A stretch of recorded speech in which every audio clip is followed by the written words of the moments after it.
HOA claimed my land was empty while I served overseas and I brought the military to take back their neighborhood. They thought I was gone forever. They thought my land was just dirt. Forgotten. Abandoned. But while I was carrying a rifle in the desert, they were quietly selling my father's legacy behind my back. When I came home, I didn't come alone. Because the day I showed up with the military, their perfect little neighborhood became a battlefield. Welcome to HOA Secrets Uncovered, where every lawn hides a story, and every board hides a secret. My name is Daniel. I'm just a regular guy from a quiet suburb in Texas. I work long hours as an auto electrician, but my nights, they belong to stories. Stories of neighbors, of power, of petty wars fought over fences and rules. And today, I'll tell you how an HOA tried to erase me, but ended up facing something they never expected. I stood there on the street, looking at the land my father left me, the same dirt where I used to run as a kid, the same soil I swore I'd protect. But it wasn't the same anymore. A shiny new neighborhood sign stood there now. Big, bold letters spelling out the name of an HOA community.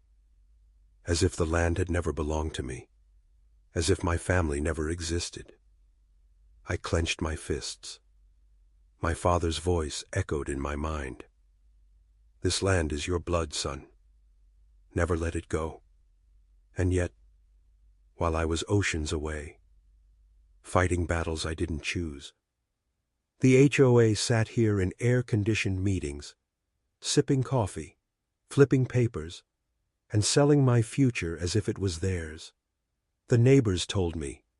They said the president of the HOA called my land vacant, abandoned, wasted. But how can something be wasted when it carries your name on the deed? How can something be abandoned when your heart, Bega, eats for it every single day? I looked at the president's house across the street. Her curtains moved just a little. I could feel her eyes watching me. Her smirk burned into my memory, that fake suburban smile, the kind that hides a knife behind it. I had heard the stories even before I left for deployment. The HOA was ruthless. They fined neighbors for grass being too long. They threatened to paint over doors that were not community approved. One man even had to replace his fence because the wood was too natural. But I never thought they'd be bold enough to come for me, to steal what was never theirs. The street was quiet that day, too quiet. Sprinklers hissed on lawns. Wind chimes clicked softly on porches. But no one came outside. No one said a word. It was like the whole neighborhood knew. And they were waiting to see what I would do. I walked closer to the sign. My boots crunched on gravel, every step heavier than the last. My eyes scanned the ground that was supposed to be mine. And all I saw were their marks, their signs, their boundaries, their lies carved into the soil. I pulled out the envelope I carried. It was wrinkled, torn, faded from the sand. A letter from a neighbor who dared to tell me the truth. The HOA sold your land. They said you abandoned it. The board president bragged that no one would stop them. My stomach turned. The words blurred in my eyes. Abandoned, bragged, stolen. I folded the letter and put it back in my pocket, because I didn't need the paper anymore. The truth was right in front of me. And then I saw her. The HOA president walked out of her perfect little house, her heels clicking on the driveway, her smile wide, but her eyes sharp.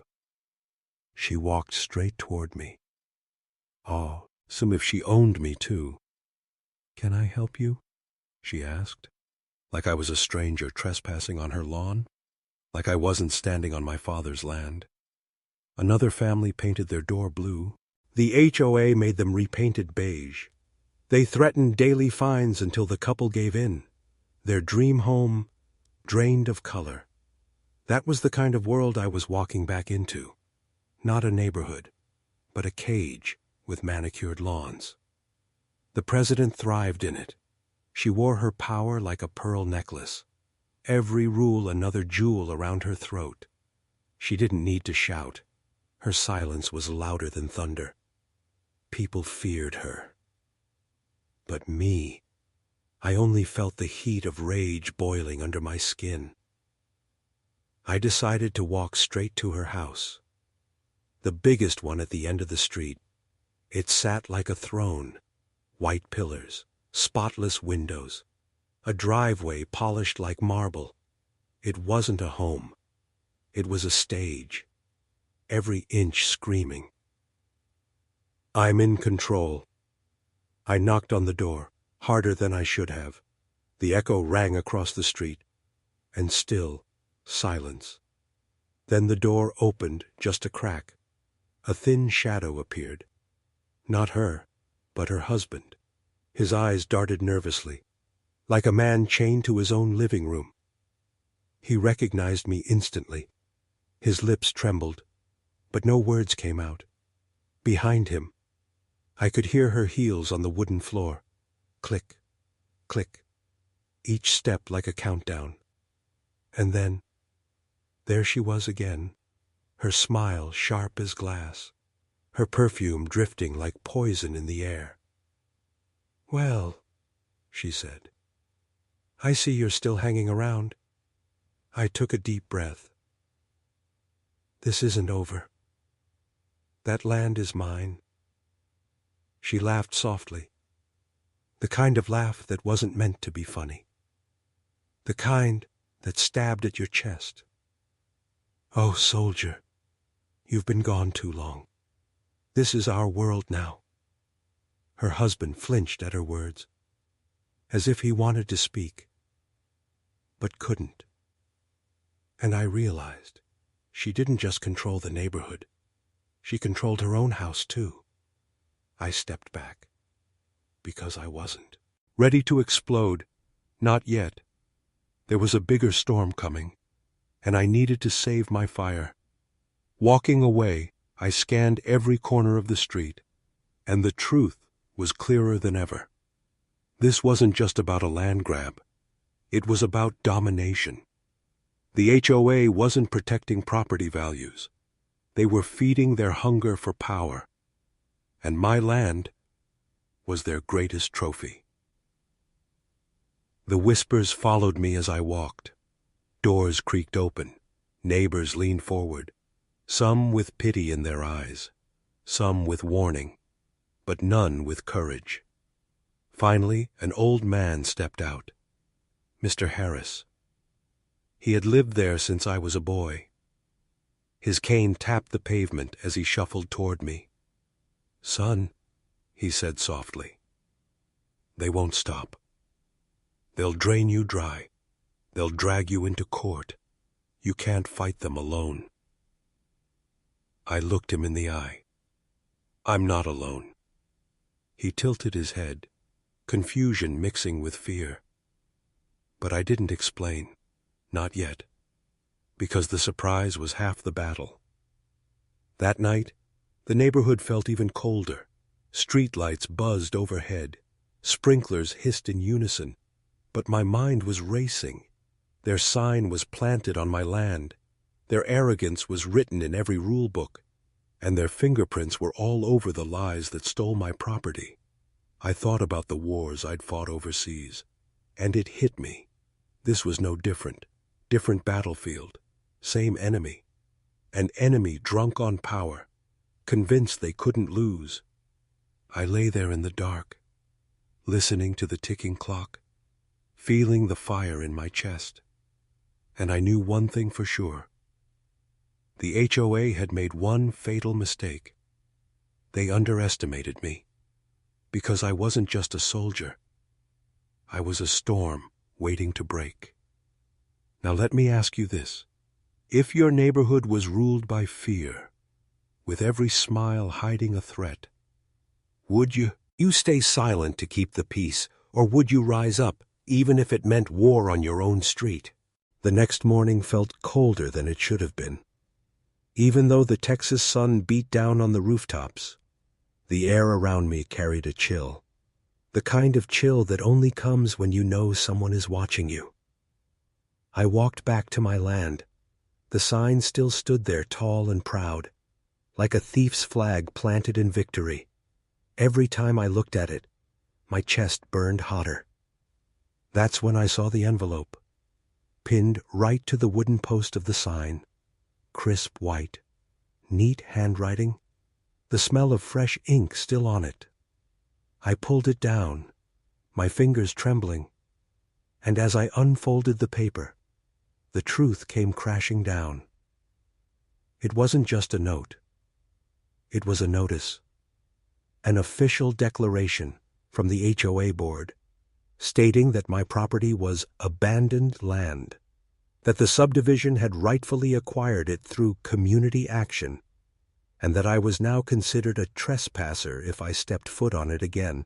Trespasser, on my father's soil, on the dirt where I built forts as a boy, on the ground where I buried our family dog. Trespasser. I felt the blood drain from my face. I looked around the street, and sure enough, eyes were watching from behind curtains. The whole neighborhood knew. The whole neighborhood had seen the letter, and no one said a word. My hands shook, but I held that paper tight, the words mocking me, daring me, and at the bottom, her signature, the president's name written in bold, like a queen sealing her rule with ink instead of blood. I tore the paper in half, but even that didn't take away the sting, because deep down I knew they weren't bluffing. I walked straight to the HOA office, a small brick building at the edge of the neighborhood, simple from the outside, but inside it felt like a fortress. Framed documents lined the walls. Stacks of files sat neatly on desks, and behind the front counter sat the board members, each one with the same smug look, the look of people who thought rules made them gods. The president was there too, sitting like a judge in her throne, her pearl necklace glimmering under the fluorescent light, her nails tapping on the desk as she smiled at me. "Well, well, look who's here," she said softly, her voice dripping with fake sweetness. "Back again so soon?" I dropped the torn notice on the desk in front of her. "What is this?" She didn't even flinch. She glanced at the paper like it was nothing more than junk mail. "That is your reality now." My jaw tightened. "You can't just take what doesn't belong to you." Her smile widened. "Oh, but we can. You abandoned it. We followed procedure. We voted. It's ours now." The other board members chuckled quietly, like hyenas circling prey. I leaned closer. "Procedure doesn't make it right." Her eyes flashed for a second, cold, sharp. "Right?" she whispered. "Right is whatever the board says it is." The room went silent. Even the hum of the air conditioner seemed to stop. And in that silence, I realized this wasn't about property anymore. This was about power, their power, and my refusal to bow to it. I turned without another word, but as I reached the door, her voice followed me. "You'll regret fighting us. Everyone always does." Her words clung to me like smoke, but I refused to choke. When I stepped outside, the sun felt hotter, the air heavier. But my steps were stronger, because now I wasn't just angry. I was ready. I knew the war had begun. That night I spread the torn papers across my kitchen table. The notice, the signatures, the lies written in legal ink. I stared at them for hours. Every word another nail they tried to hammer into my coffin, but they didn't know. Soldiers don't go quietly. We fight, even when the odds are stacked, especially when the odds are stacked. I thought about my brothers in arms, the ones who stood beside me in deserts and jungles, the ones who taught me patience, strategy, strength, and I realized this wasn't my fight alone anymore. This was our fight. The HOA wanted to play by their rules, but I had my own, and mine came with uniforms, orders, and authority far above their little rule book. The neighborhood had gone too quiet, and quiet meant fear. Fear meant the HOA was tightening their grip, but they had no idea. The tighter they gripped, the closer they came to breaking. I stepped outside again, the street dark, the houses glowing with porch lights, and I looked straight at that cursed sign, that flag they planted in my soil, and I whispered to myself, "You took the first shot. Now it's my turn." My heart pounded, my fists clenched, and in that moment I made a promise.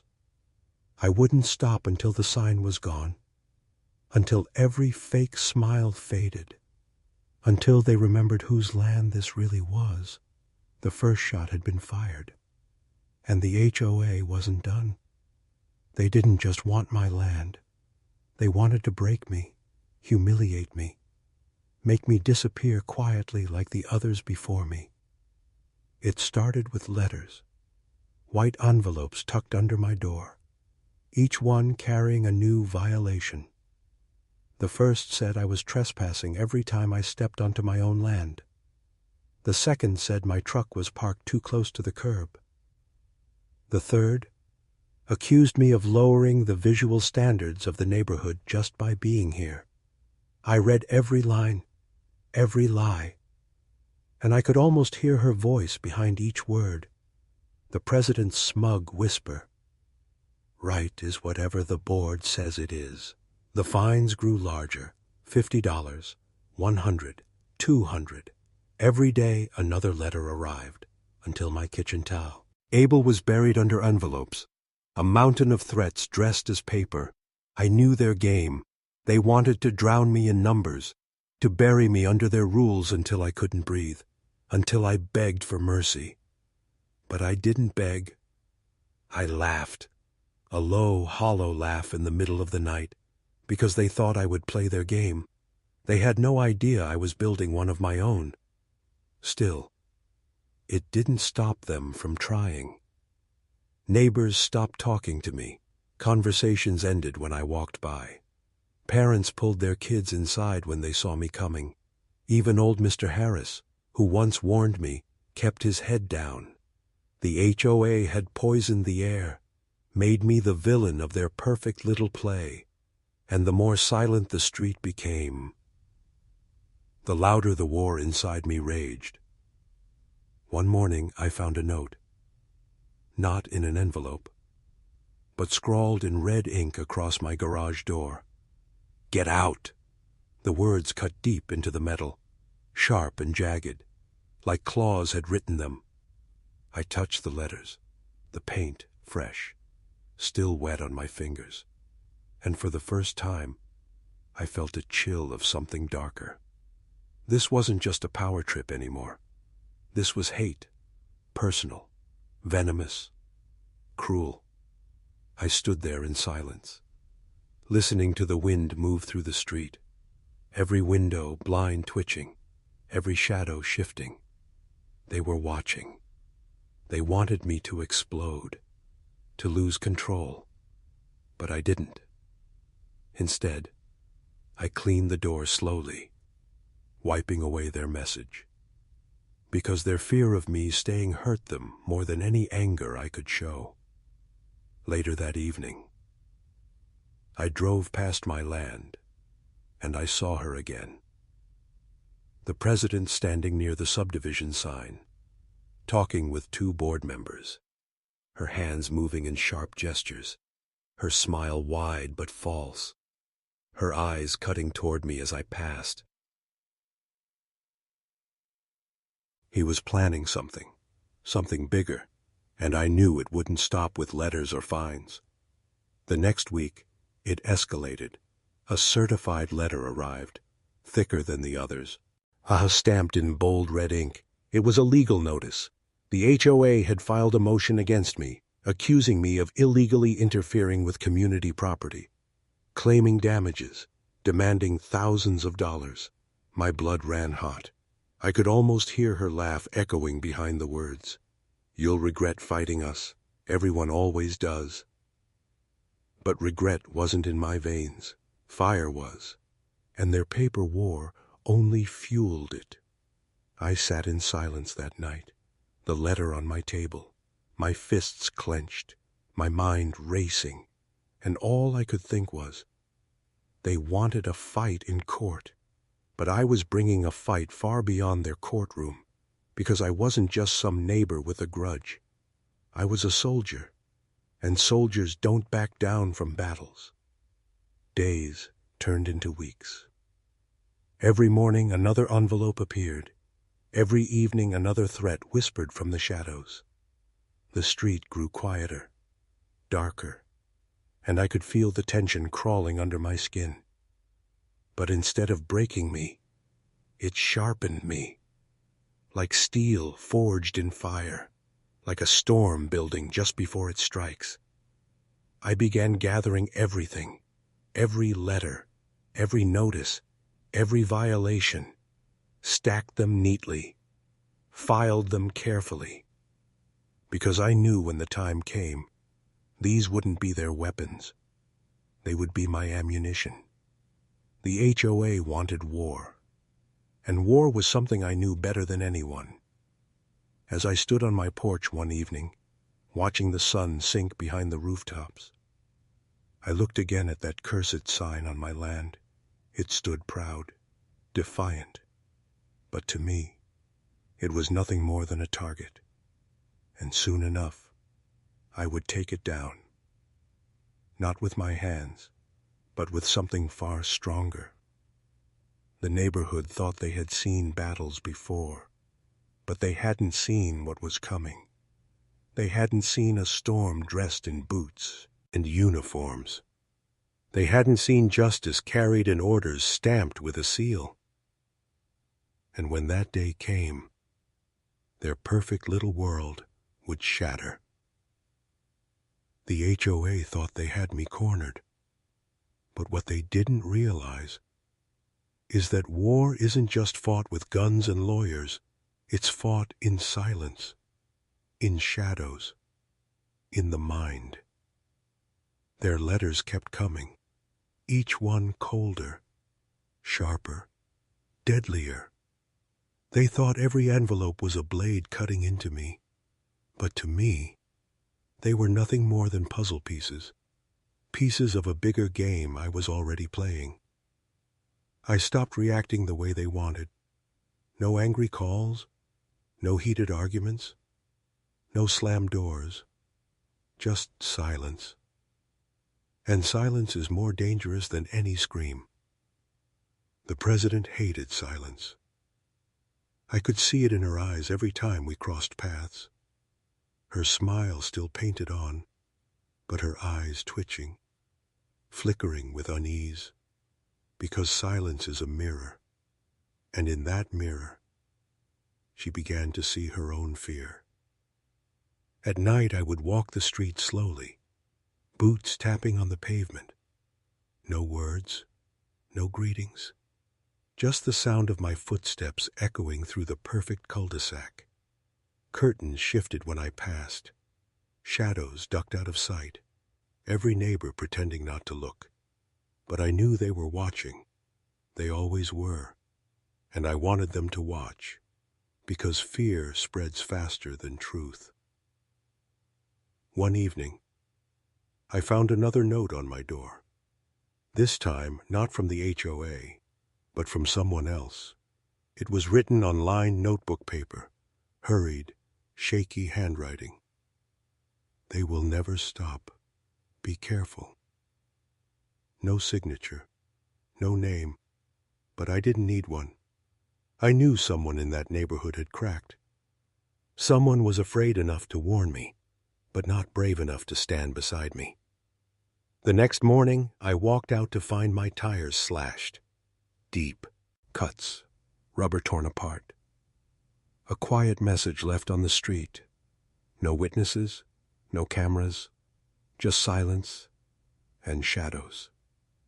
I stood there staring at the damage, and instead of anger, I smiled, because they were slipping.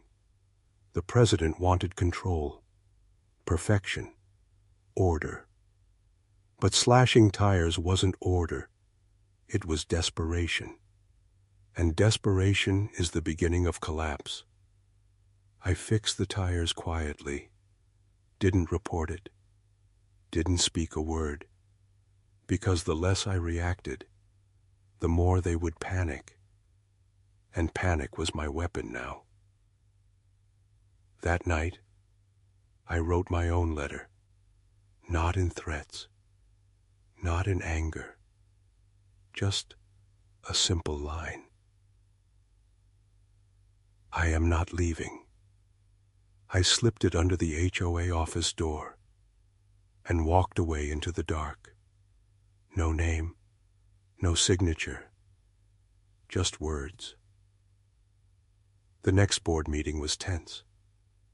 I didn't need to attend to know. I could see it in the faces of the neighbors who came back. Their whispers carried through the street. She's furious. She can't figure out how to make him break. Good. The more she lost her calm, the more her power slipped through her fingers. It turned into a game of eyes after that. Whenever I stepped outside, she was there, watching from her porch.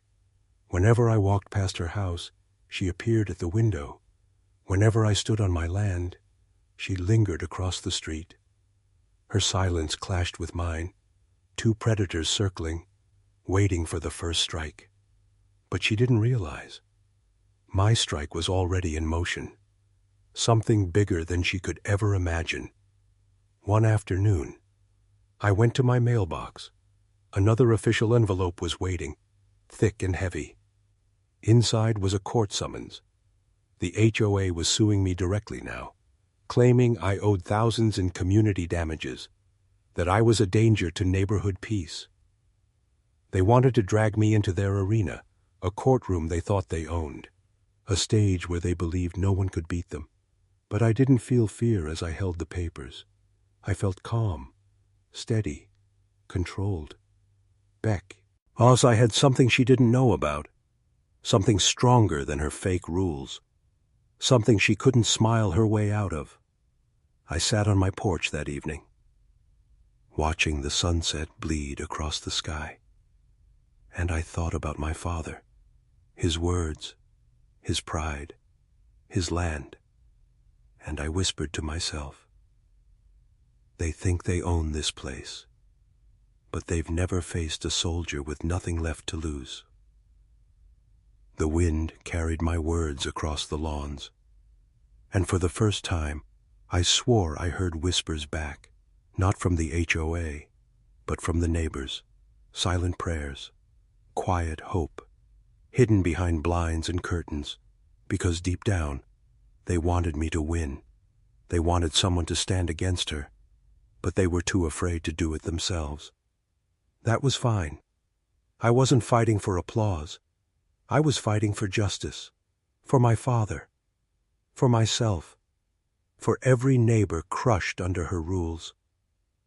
And soon, very soon, the silence would break, the storm would arrive, and the neighborhood would never forget what happened next.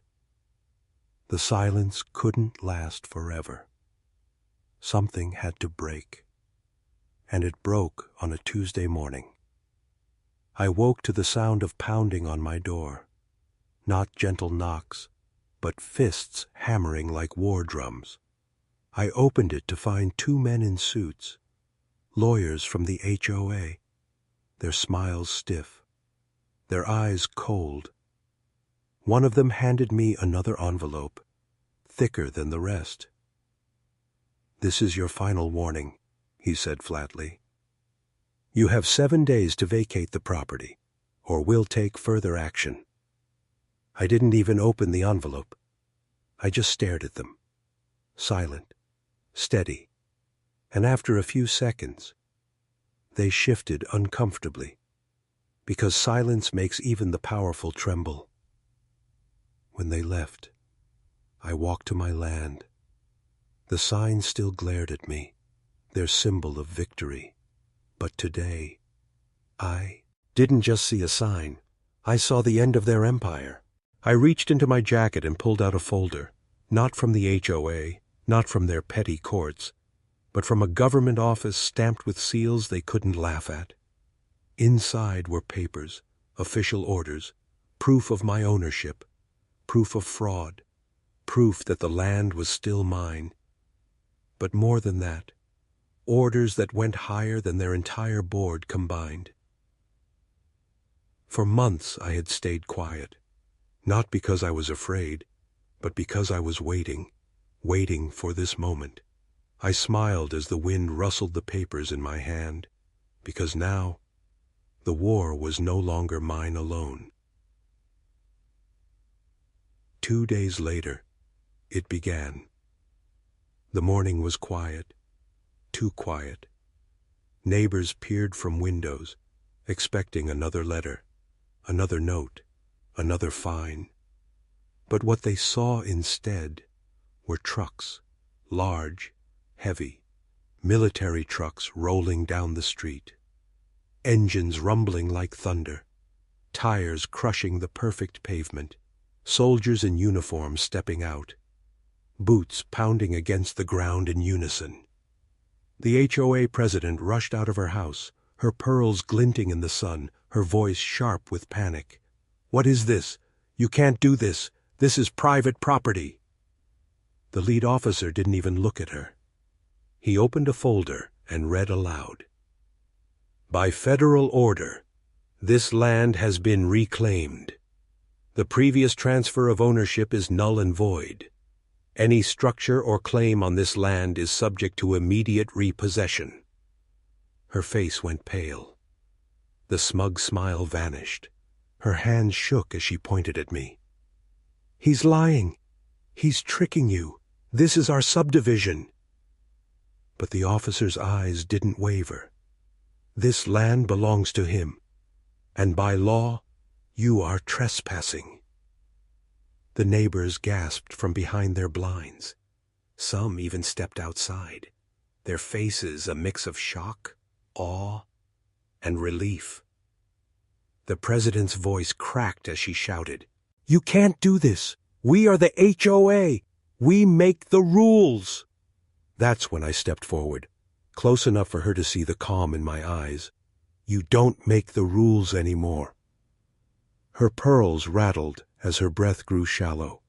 She looked around, searching for support, but the board members stayed frozen on the sidewalk. The neighbors didn't move, and for the first time, she stood alone. The soldiers began taking down the sign, the proud letters of the subdivision's name ripped apart, splintering wood and snapping bolts echoing through the quiet street. Every crack sounded like justice. Every piece falling to the ground felt like victory. The president stumbled forward. "No, stop! This is our community." I shook my head slowly. "No, it was my land first, and you built your little empire on a lie." Her knees buckled, her face twisted, but there was nothing left for her to say, because the truth stood taller than her pearls and papers combined. The soldiers planted a new sign in the dirt, simple, plain, with only my name on it. No fancy letters, no fake authority, just the truth. The neighbors clapped quietly. timid at first, then louder, stronger, until the whole street buzzed with the sound of freedom.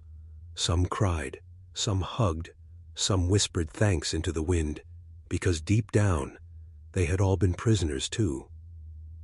I stood there, steady, unshaken, and for the first time since I came home, the land felt whole again.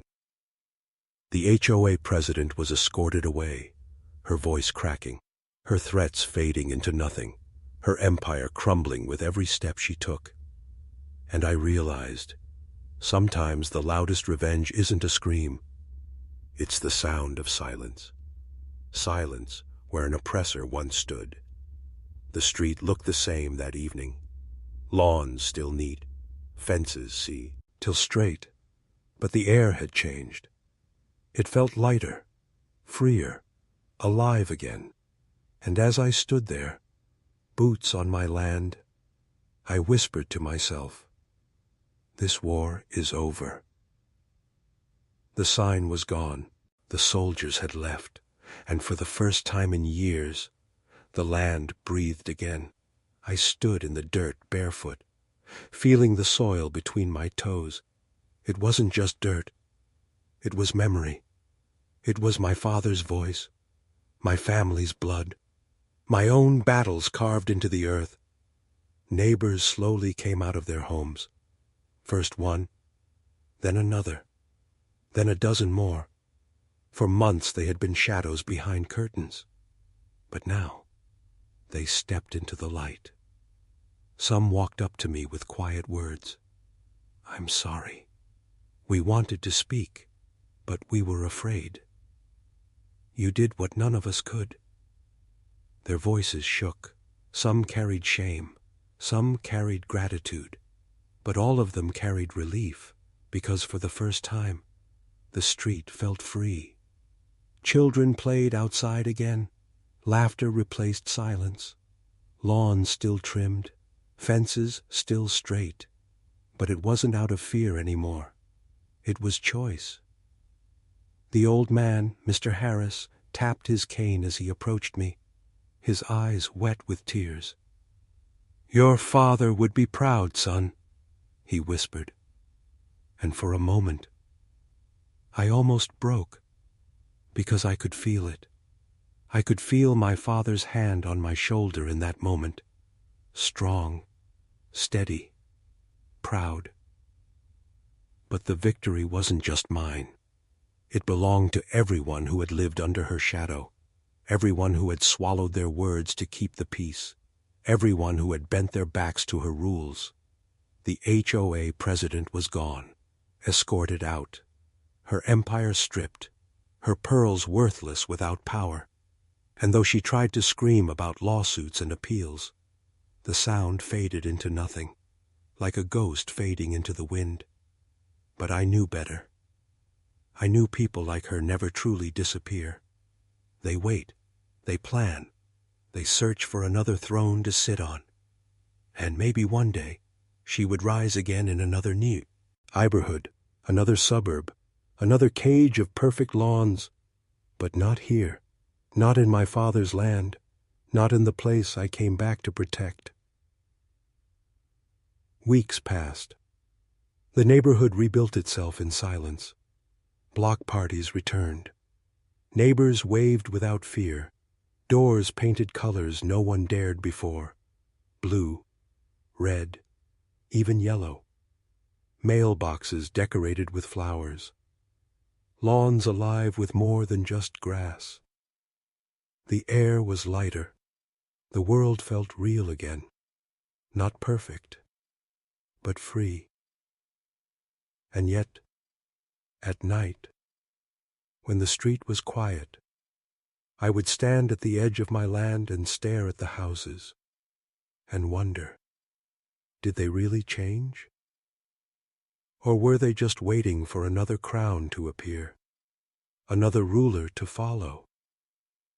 Because people crave order, even when it destroys them. They bow to power, even when it poisons them. And I realized The HOA may have lost, but the hunger for control never dies. That's why I never let my guard down. Not for a single day. I walked the land each morning, boots crunching on gravel, eyes scanning the street, and every neighbor who looked at me knew. The storm hadn't left. It was just resting. Some smiled, some looked away. But all of them remembered the day the soldiers came, the day the HOA fell, the day the perfect suburb cracked open and showed its truth. And maybe that was enough. Maybe the memory itself was the weapon. A warning burned into every white fence and trimmed hedge, that no matter how powerful they thought they were, there would always be someone willing to stand, to fight, to burn their paper kingdom to the ground. One evening I stood on the porch, the sunset bleeding red across the rooftops, and I whispered to myself, "This land is safe now." But deep inside, I wondered how long safety really lasts. How long before another board rises, before another neighbor thirsts for power, before another empire of rules begins again, because power doesn't vanish, it waits. And when it returns,